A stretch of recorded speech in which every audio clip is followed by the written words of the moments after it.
السلام على من لا نبي بعده وبعد فقد قال الله تعالى أعوذ بالله من الشيطان الرجيم بسم الله الرحمن الرحيم اقرأ باسم ربك الذي خلق خلق الإنسان من علق وقال الله تعالى أعوذ بالله من الشيطان الرجيم قل هل يستوي الذين يعلمون والذين لا يعلمون قال النبي صلى الله عليه وسلم طلب العلم فريضة على كل مسلم قال النبي صلى الله عليه وسلم خيركم من تعلم القرآن وعلمه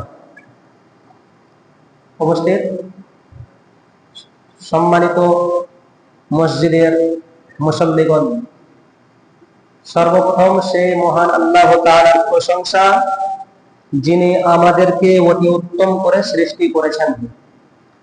তিনি আমাদেরকে কত উত্তম করেছেন আমরা যদি একটু ভাবতাম, চিন্তা করতাম, তাহলে অবশ্যই বুঝতে পারতাম।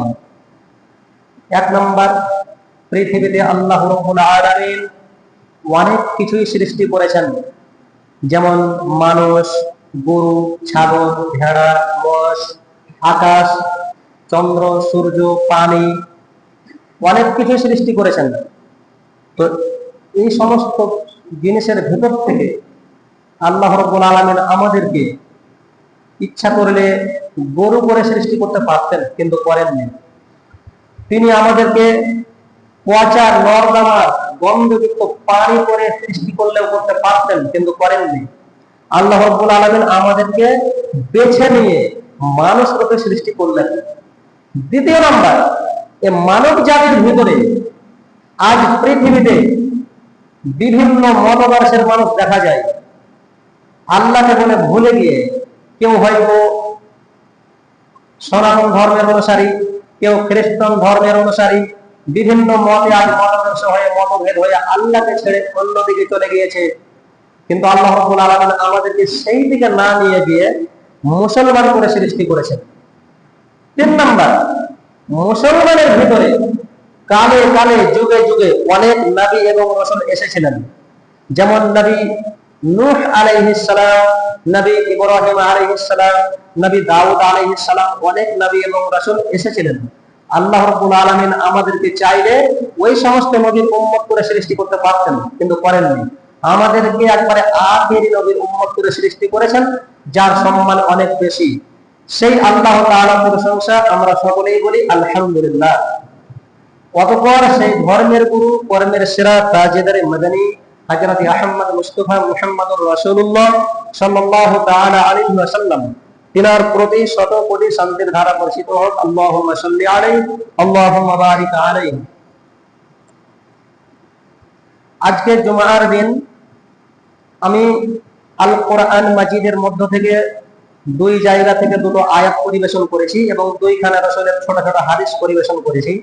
সে আয়াতকে এবং হাদিসকে সম্মুখে রেখে কিছু কথা বলবো ইনশাআল্লাহ। ওমা তাওফীকি ইল্লা বিল্লাহ। তবে আমি একজন খুব বড় মাপের আলেম নই, আমি ছোটখাটো হালকা অল্প বিদ্যার মানুষ। আমার কথাই অনেক ভুল হবে, এই কথাই স্বাভাবিক। তো আমি যে আয়াতটি পরিবেশন করেছিলাম, সর্বপ্রথম আল্লাহ রাব্বুল আলামিন যখন আমাদেরকে, আমাদের উপরে, আমাদের জন্য নবী করিম সাল্লাল্লাহু আলাইহি ওয়াসাল্লামকে নবুয়ত দিচ্ছিলেন, যখন তিনি প্রথম ওহী নাযিল করতে শুরু করলেন আমাদের জন্য, নবী করিম সাল্লাল্লাহু আলাইহি ওয়াসাল্লামকে যখন প্রথম নবীর ওহী অবতীর্ণ করতে শুরু করলেন, প্রথমেই কিন্তু আল্লাহ রাব্বুল আলামিন নামাজের কথা বললেন না, প্রথমে সালাতের কথা বললেন না, প্রথমে সিয়ামের কথা অর্থাৎ রোজার কথা বললেন না, প্রথমে হজের কথা বললেন না, প্রথমে মা বাবার পিতামাতার খিদমতের কথা প্রথমে বললেন না। প্রথম কোন কথা বললেন আল্লাহ রাব্বুল আলামিন, কোন হুকুম দিলেন আমাদের উপরে? প্রথম যে হুকুম ছিল সেটাই ছিল শিক্ষা। শিক্ষা করো, শিক্ষা কথা দিয়ে ইসলামের শুরুয়াত আমাদের উপরে হলো। আল্লাহ রাব্বুল আলামিন বলেন বিসমিল্লাহির রহমানির রহিম ইকরা বিসমি রাব্বিকাল্লাযী খলাক। হে নবী, তুমি পড়ো তোমার প্রতিপালকের নামে যিনি তোমাকে সৃষ্টি করেছেন। কি বুঝতে পারলাম? প্রথমেই বলছেন পড়ো, পড়ো, শিখো, এই কথা দিয়ে ইসলাম শুরু হলো। হে নবী তুমি পড়ো। কিন্তু নবী করিম সাল্লাল্লাহু আলাইহি ওয়াসাল্লাম তখন কি বলেছিলেন? আমি পড়াশোনা জানি না, এই জবাবই দিয়েছিলেন। কিন্তু আল্লাহ রাব্বুল আলামিন তিনাকে শিক্ষার যে নিয়ম নীতি, যেভাবে শিক্ষা করা যায় সেইভাবে আল্লাহ রাব্বুল আলামিন তিনাকে শিক্ষা দিয়েছিলেন। এই শিক্ষা দিয়ে শুরু হলো এবং দীর্ঘদিন ধরে ধীরে ধীরে 22 বছর বেশ কয়েক মাস ধরে এই পূর্ণ কোরআন মাজিদ আমাদের উপরে আসলো। এই কোরআন মাজিদের ভিতরে কিছু ইতিহাস রয়েছে, কিছু হুকুম আহকাম রয়েছে, কিছু বিধিবিধান রয়েছে, কিছু হালাল হারামের কথাও আছে, কিছু নামাজের কথাও আছে, কিছু মানার কথাও আছে, কিছু ছেড়ে দেওয়ার কথাও আছে। এই কোরআন মাজিদ আমাদেরকে বুঝতে হবে, কিন্তু আমরা কোরআন মাজিদ বুঝি না। আল্লাহ রাব্বুল আলামিন বলেন, কুল হাল ইয়াস্তাউযিল্লাযীনা ইয়ালামুন ওয়াল্লাযীনা লা ইয়ালামুন, বলো যারা জানে আর যারা জানে না উভয় কি সমান? কখনো নয়। যারা পড়াশোনা জানে, যারা কোরআন মাজিদ হাদিস বুঝে, আর যারা বুঝে না, তারা যে সবাই সমান? কখনোই নয়। যেমন আমি এবং এই ইসলামপুর মাদ্রাসার শাইখুল হাদিস, আমরা দুজনকে সমান হব? আমি তার কাছেও ভিড়তে পারবো না। তো আমাদেরকে ইলম অর্জন করতে হবে সকলকে। আল্লাহ পাক বলছেন যারা জানে, যারা জানে না তারা সমান নয়। এবার আল্লাহ পাকের নবী বলছেন, দেখুন, তলাবুল ইলমি ফারিদাতুন আলা কুল্লি মুসলিম। আল্লাহ পাকের নবী বলেন প্রতিটি মুসলমান, প্রতিটি মুমিন, হোক নারী অথবা পুরুষ, প্রতিটি মুসলমানকে আল্লাহ পাকের নবী বলছেন প্রতিটি মুসলমানের উপরে ইলম অর্জন করা ফরজ। এটা ছোটখাটো বিষয় নয়। ফরজ কাকে বলে? ফরজ মানে যেটা করতেই হবে, যেটা শিখতেই হবে, যেটা মানতেই হবে, যে কাজটা করতেই হবে, না করলে গুনাহ হয়ে যাবে, বড় ধরনের গুনাহ, একেই বলা হয় ফরজ। যেমন 5 ওয়াক্তের নামাজ পড়া কি ফরজ? একজন মুসলমান 5 ওয়াক্তের নামাজ নিয়ম ভাবে পড়তে বাধ্য। নামাজের বাইরে চলার কোনো বিকল্প পথ নেই, তাতে যেভাবে হোক না কেন। ভালো শরীরে দাঁড়িয়ে নামাজ পড়তে হবে, অসুস্থ শরীর থাকলে বসে নামাজ পড়তে হবে, বেশি অসুস্থ হয়ে গেলে শুয়ে নামাজ পড়তে হবে। কিন্তু নামাজে মাপ নেই, নামাজে ছাড় নেই, নামাজ পড়তেই হবে পুরুষ মানুষকে। আর মহিলাদের জন্য যদিও সময় সময় 2-4-5 দিন তাদের জন্য নামাজ মাপ রয়েছে, কিন্তু পুরুষদের জন্য নামাজ কোনো সময়তেই মাপ নেই, পড়তেই হবে ফরজ। একে বলা হয় ফরজ, মানে যেটা করতেই হবে। তো আল্লাহ পাকের নবী বলছেন প্রতিটি মুসলমানকে ইলম অর্জন করতে হবে, ইলম অর্জন করা ফরজ। তাহলে বোঝা গেল ফরজ ছেড়ে দিলে কি হবে? গুনাহ হবে। প্রতিটি মানুষকেই পড়তে হবে।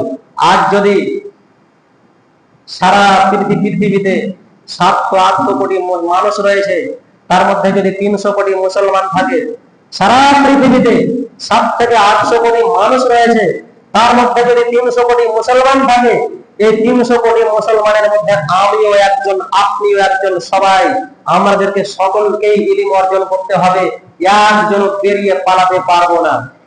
আল্লাহ পাকের নবীর ওয়ার্ডার এটা। হ্যাঁ, তবে ইলম অর্জন করতে গিয়ে যে সবাই শাইখুল হাদিস হয়ে যাবে বিষয়টি এমন নয়। তবে অন্তত পক্ষে নামাজ রোজার সমান। আমি যে নামাজ পড়ছি, আমার নামাজ 15 শুদ্ধ হলো, আমি যে সূরা উচ্চারণ করছি, আমি যে আল্লাহুম্মা বাঈদ বাইনি ওয়া বাইনা পড়ছি, এইগুলো আমাদেরকে অন্তত পক্ষে শিখতেই হবে শুদ্ধ উচ্চারণ সহকারে। এবং কিছু না কিছু হলেও কোরআন মাজিদের তরজমা যেভাবেই পারি, কোন আলেমের পাশে বসে হোক আর বাংলা হাদিস, বাংলা কোরআন পড়েই হোক, কিছু না কিছু আমাকে ইলম অর্জন করতেই হবে, কেন আমার উপরে ফরজ। অথচ আজকে আমরা ইলম অর্জন থেকে অনেক দূরে চলে গেছি। আজকে আমরা সাধারণত কি মনে করে থাকি, যে একজন মানুষ ডাক্তার পাস করেছে, তো আমরা মনে করি যে আর ভালো লাগে, ডাক্তারি শিখেছে, যে শিখেনে কেমন আছে, কি এমন হয়ে গেছে। একজন লোক ইঞ্জিনিয়ার পাস করেছে, তো যার ইচ্ছা হয়েছে করেছে, আমার ইচ্ছা হয়নি আমি করিনি। এই নিয়ম মানে এই কথাটা আজকে আমাদের মাথায় ওইভাবে উঠে গিয়েছে যে একজন আলেম হয়েছে তো হয়েছে, আমি কিছু জানি না কি হয়ে গিয়েছে। এই ধারণা আজকে এই চেতনা আমাদের মাথায় জেগে গেছে। আল্লাহ পাক বলেন, আল্লাহ পাকের নবী বলেননি যে অমুক গ্রামে অমুক পাড়ায় দুজন একজন আলেম থাকলেই যথেষ্ট, আর বাকি লোক যা পারবে তা করবে, শিখবে না হয় না শিখবে, এই কথা কিন্তু আল্লাহ পাকের নবী বলে দেননি। আল্লাহ পাকের নবী সকলকেই বলেছেন সকলকে শিখতে হবে। শিখতে গিয়ে 19 হতে পারে, কেউ হয়তো অল্প কিছু শিখবে নামাজ রোজার সামান, কেউ হয়তো মিশকাত শরীফ পড়াবার সামান শিখবে, কেউ হয়তো বুখারী শরীফ পড়াবার মতো শিখবে, কাউরি হয়তো 2-4 হাজার হাদিস মুখস্থ হয়ে যাবে, কাউরি হয়তো হবে না। কিন্তু হালাল হারাম বুঝার মতো, নামাজ রোজা ঠিকঠাক হচ্ছে কিনা এইটুকু চলার মতো ইলম সকলকেই নিতে হবে। অথচ আজকে শতকরা 100-এর মধ্যে 95% মানুষই শুদ্ধভাবে আলহামদুলিল্লাহ সূরা এখনো পড়তে আমরা জানি না। কিন্তু জানি না এ কথা ঠিক, কিন্তু জানি না জানার চেষ্টা করতে হবে। আমার আশেপাশে যে কারি সাহেব গুলো রয়েছে তাদের কাছে যেতে হবে, আমার আশেপাশে যে আলেম গুলো রয়েছে তার কাছে যেতে হবে, কিছু মানে বুঝতে হবে, কিছু হাদিস বুঝতে হবে। এই চেষ্টাটুকুও আমরা করি না। আমরা এত গাফেল হয়ে গিয়েছি, এত দূরে সরে গিয়েছি। জানি না এ কথা ঠিক, কিন্তু জানার চেষ্টাও করি না, এ কথাও ঠিক, কিন্তু জানার চেষ্টা করি না। এই কথাটা ঠিক হওয়া উচিত ছিল না, জানতে যেতে হতো। নিয়ম কি? নামাজ পড়ে নিলাম, ফজরের নামাজ পড়ার পরে মৌলভী সাহেবের পাশে, ইমাম সাহেবের পাশে বসে গেলাম, বসে জিজ্ঞাসা করলাম, আজকে হয়তো আল্লাহুম্মা বাঈদ বাইনানা শিখলাম, কালকে হয়তো দুরূদ শরীফটা শিখলাম, তারপরের দিন হয়তো আল্লাহুম্মা বাঈদ বাইনি তরজমাটা শিখলাম। এইভাবে আমাদের শিখতে থাকতে হতো একটু একটু করে আমার মরা পর্যন্ত। কিন্তু আমরা নামাজ যেমনি পড়া হয়, যেমন নামাজ শেষ হলো ধীরে ধীরে আমরা মুসল্লিগুলো মসজিদ থেকে বেরিয়ে গেলাম, মৌলভী সাহেবের পাশে, ইমাম সাহেবের পাশে কোনোদিন বসলাম না এবং দুটো হাদিস কোরআন শিখবো এই চেষ্টাও আজকে আমরা কোনোদিন কেউ করলাম না। এতই আমরা গাফেল হয়ে গিয়েছি, এতই আজকে আমরা পিছনে সরে গিয়েছি। রাসূল যে বলেছেন ইলম অর্জন করা ফরজ, এই কথাটাকে আমরা পিছনেই ফেলে চলছি। আমাদের সকলকে শিখতে হবে। আল্লাহ পাকের নবী বলেছেন, খায়রুকুম মান তাআল্লামাল কুরআন ওয়া আল্লামাহু, তোমাদের মধ্যে ওই ব্যক্তি সবচাইতে অতি উত্তম যে ব্যক্তি নিজে কোরআন শিক্ষা করে এবং অপরকে কোরআন শিক্ষা দেয়। পৃথিবীতে শিক্ষা অনেক আছে, যেমন ডাক্তারি একটা শিক্ষা, এমবিবিএস ডাক্তার এটাও একটা শিক্ষা, দাঁতের ডাক্তার এটাও একটা শিক্ষা, ইঞ্জিনিয়ারিং এটাও একটা শিক্ষা, বিল্ডিং এর ইঞ্জিনিয়ারিং এটাও একটা শিক্ষা। বিভিন্ন ধরনের শিক্ষা রয়েছে। একজন ভালো কারিগর, সে মোটরসাইকেলের ভালো রিপেয়ারিং করতে জানে, এটাও একটা শিক্ষা। সমস্ত শিক্ষার প্রয়োজন আছে, তবে ওই শিক্ষাগুলো ফরজ নয়। ওই শিক্ষাগুলো যে করলো সে উত্তম, এমন কথা আল্লাহ পাকের নবী বলেনি।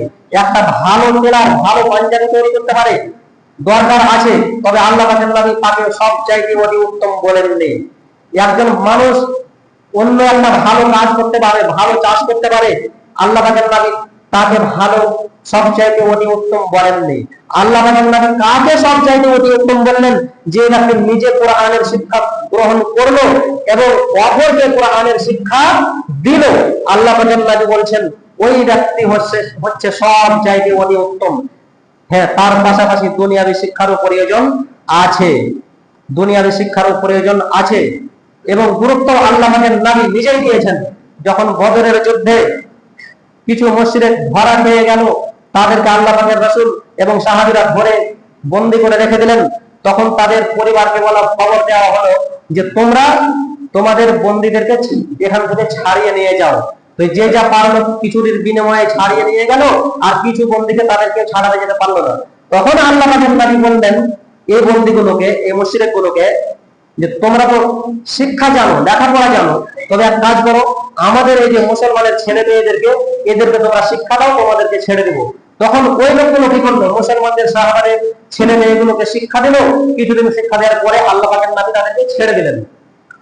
তো এই যে লোকগুলো শিক্ষা দিল, যাদেরকে আল্লাহ পাকের নবী ছেড়ে দিলেন, এই লোকগুলো ছিল মুশরিক। ওই শিক্ষাটা কোন শিক্ষা ছিল? ওটা কোরআন হাদিসের শিক্ষা ছিল না, ওটা ছিল দুনিয়াবী শিক্ষা। মুশরিকরা তো কোরআন হাদিস থেকে দূরে সরেছিল, তারা কোরআন হাদিসের বিপরীত করে গেছে। তারা কোরআন হাদিস কিভাবে শিক্ষা দেয়? ওই শিক্ষাটা ছিল দুনিয়াবী শিক্ষা। এখানে বোঝা গেল যে দুনিয়াবী শিক্ষা দেওয়ার কারণে আল্লাহ পাকের নবী তাদেরকে কারামুক্তি করে দিলেন। এখান থেকে বোঝা যায় যে দুনিয়াবী শিক্ষারও প্রয়োজন আছে, তবে এই শিক্ষাকে আল্লাহ পাকের নবী অতি উত্তম বলেননি। তো আল্লাহ পাক যেন আমাদেরকে সঠিকভাবে ইলম অর্জন করার তৌফিক দেন। এবার দ্বিতীয় বিষয়ে কিছু কথা বলি, শিক্ষার ব্যাপারে কিছু কথা, সংক্ষিপ্ত কিছু কথা শেষ করলাম। দ্বিতীয় ব্যাপারে বলি, আল্লাহ পাক বলছেন বিসমিল্লাহির রহমানির রহিম ওয়াইলুল লিকুল্লি হুমাযাতিন লুমাযা, যারা মানুষের পরনিন্দা এবং পরচর্চা করে সম্মুখে এবং পিছনে, মানুষের সম্মুখে এবং পিছনে যারা পরনিন্দা এবং পরচর্চা করে তাদের জন্য রয়েছে ওয়াইল নামক জাহান্নাম। ওয়াইল নামক জাহান্নাম একটি ভয়ঙ্কর জাহান্নাম, যে জাহান্নামকে দেখে অন্যান্য জাহান্নামগুলো ভয় করে। এত ভয়ানক জাহান্নাম, সেই জাহান্নাম কারা যাবে? আল্লাহ পাক বলছেন যে ওয়াইলুল লিকুল্লি হুমাযাতিন লুমাযা, যারা মানুষের সম্মুখে এবং পিছনে পরনিন্দা পরচর্চা করে, এই লোকগুলোকে ওয়াইল নামক জাহান্নামে দেওয়া হবে। মানুষের গীবত করে তাদেরকে ওয়াইল নামক জাহান্নামে দেওয়া হবে। অথচ আজকে গীবত, অথচ পরনিন্দা পরচর্চা করাটা, এই জিনিসটা, এই কাজটা আমাদের সমাজে আজ একেবারে অহরহ চলছে। চায়ের দোকানগুলোতে বসে কি হয়? এই কাজগুলোই হয়। চায়ের দোকানগুলোতে বসে বা বিভিন্ন জায়গাতে একটা দোকানের সামনে 2, 4 জন 5 জন বসে গিয়েছে, বসে তারা গল্প করছে। কি করছে? একজন অপরের বদনাম করছে, পরনিন্দা পরচর্চা করছে। অথচ এই কাজটা যে আমি কত বড় ভয়ঙ্কর কথা বললাম, এই কাজটা যে কত বড় ভয়ঙ্কর কাজ করলাম, এই যে পরনিন্দাটা করলাম, কত বড় ভয়ঙ্কর কাজ করলাম, একবারও আমরা ভেবে দেখলাম না। একবারও ভেবে দেখলাম না। আমার ভেবে দেখা উচিত ছিল। আমি এই জন্য আমি ভেবে দেখতে পারলাম না যে কোরআনের বিদ্যা আমার কাছে নেই। এই আয়াতটা, এই সূরাটা অনেক লোকেরই মুখস্থ আছে, কিন্তু দুঃখের বিষয় মানে জানে না, যার কারণে এই অবস্থা। এজন্য আল্লাহ পাকের নবীর ওয়ার্ডারে যে ওহী দিয়ে এসেছিল, আমি যে প্রথমে শিক্ষার ব্যাপারে আলোচনাটা করলাম, এই জন্য শিক্ষার গুরুত্বটাই বেশি। শিক্ষা ছাড়া মানুষ পাপের দিকে যাবে, এ কথাই স্বাভাবিক। তারপরে আল্লাহ রাব্বুল আলামিন বলছেন আল্লাযী জামাআ মালাও ওয়া আদ্দাদা, এবং যারা নিজেদের ধন সম্পদকে জমা করে রাখে এবং তারা মনে করে ইয়াহসাবু আন্না মালাহু আখলাদা, তারা মনে করে যে এইগুলো আমার কাছে সারা জীবন থাকবে, এ কোনো দিন শেষ হবে না। এবারে আল্লাহ পাক বলছেন কাল্লা লা ইউনবাদান্না ফিল হুতামা, কখনো নয়, তারা হুতামা নামক জাহান্নামে যাবে, তাদেরকে হুতামা নামক জাহান্নামে দেওয়া হবে। আল্লাহ পাক বলছেন ওয়ামা আদরাকা মাল হুতামা, হে নবী তুমি কি জানো হুতামা নামক জাহান্নাম এটা কি জিনিস? সেটা হচ্ছে নারুল্লাহিল মুকাদা, যেটা আল্লাহ পাক তৈরি করে রেখেছেন আগুন। আল্লাহ রাব্বুল আলামিনের তৈরি করা আগুন, সেই আগুনে তাদেরকে দেয়া হবে।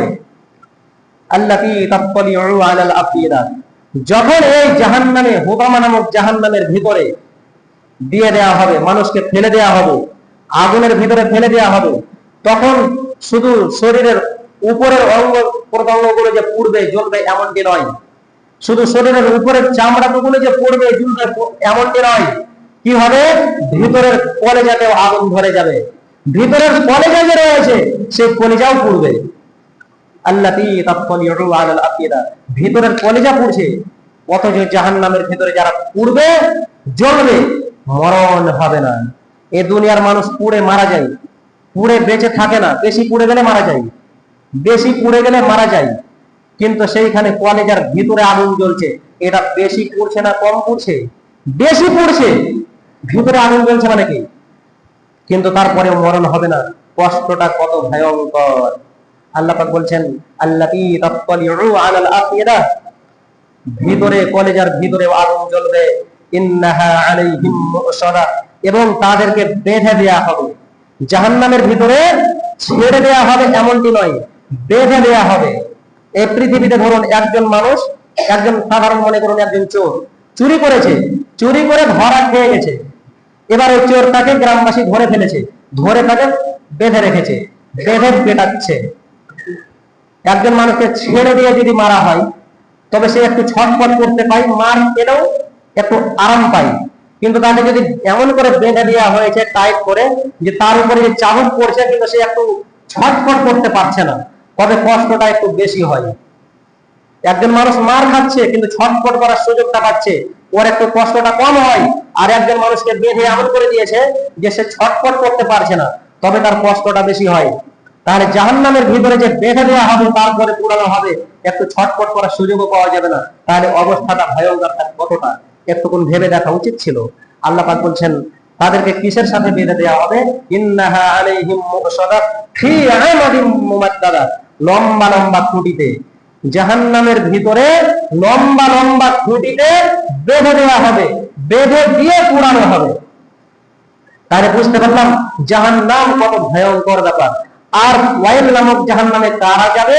হাওয়াইলুল লিল মুসাল্লিন, যারা লোক দেখানো নামাজ পড়ে। বোঝা গেল? যারা মানুষের পরনিন্দা পরচর্চা করে ওদেরকে ওয়াইল নামক জাহান্নামে দেয়া হবে। আর যারা লোক দেখানো নামাজ পড়ে, সালাত আদায় করে, অনেক মানুষ নামাজ পড়ে কিন্তু লোক দেখানো। আমি কোনোদিন নামাজ পড়ি না, এবং আজকে কি হলো, আমার বাড়িতে আমার কোন মৌলভী সাহেব আত্মীয় চলে এসেছে, কুটুম চলে এসে, হয়তো আমার বিআই মৌলভী সাহেব বা আমার দুলা ভাই মৌলভী সাহেব, সে আজকে আমার বাড়িতে এসেছে, সে আমার বাড়ি থেকে মসজিদে নামাজ পড়তে আসছে, সে আমাকে বলছে নামাজ পড়তে চলো। হ্যাঁ, আমিও লজ্জা শরমে মানে ঢাকার জন্য তার সাথে সাথে আমিও এসে মসজিদে নামাজ পড়লাম। তার সাথে আজকে হয়তো 2 ওয়াক্তের নামাজ পড়লাম। ওই কুটুমটা যখন আমার বাড়ি থেকে চলে গেল, আমি আবার নামাজ ছেড়ে দিলাম, তার সাথে সাথে 2 বার মসজিদে এসে নামাজ পড়লাম। এটার নাম হচ্ছে লোক দেখানো নামাজ। আজকে আমরা অনেক মানুষ প্রায় সময় দেখি লোক দেখানো নামাজ পড়ে থাকি। এই লোক দেখানো নামাজ যারা পড়ে তাদেরকে ওয়াইল নামক জাহান্নামে দেয়া হবে। তো আল্লাহ রাব্বুল আলামিন আমাদেরকে সঠিকভাবে নামাজ পড়ার তৌফিক দেন, আমিন। এবং আমাদেরকে সঠিকভাবে ইসলামের শিক্ষা গ্রহণ করার তৌফিক দেন, আমিন। আমাদেরকে অতটা শিক্ষা নিতেই হবে, অতটা শিক্ষা নিতেই হবে যতটা নিলে আমার নামাজ শুদ্ধ হয়ে যায়। মাদ্রাসাতে কারি লাইনে পড়তে গিয়েছিলাম, সেই কিরাতের তাজবিদে যেই কিতাব পড়লে কারি হওয়া যায় সেই কিতাবগুলোকে বলা হয় তাজবিদ। সেই তাজবিদের কিতাবে একটা কথা লেখা আছে যে কোরআনকে শুদ্ধভাবে পড়াটা ফরজে আইন। সারা পৃথিবীর মানুষ তো কোরআন শিখতেই হবে, তবে শিখতে হবে শুদ্ধ উচ্চারণ সহকারে।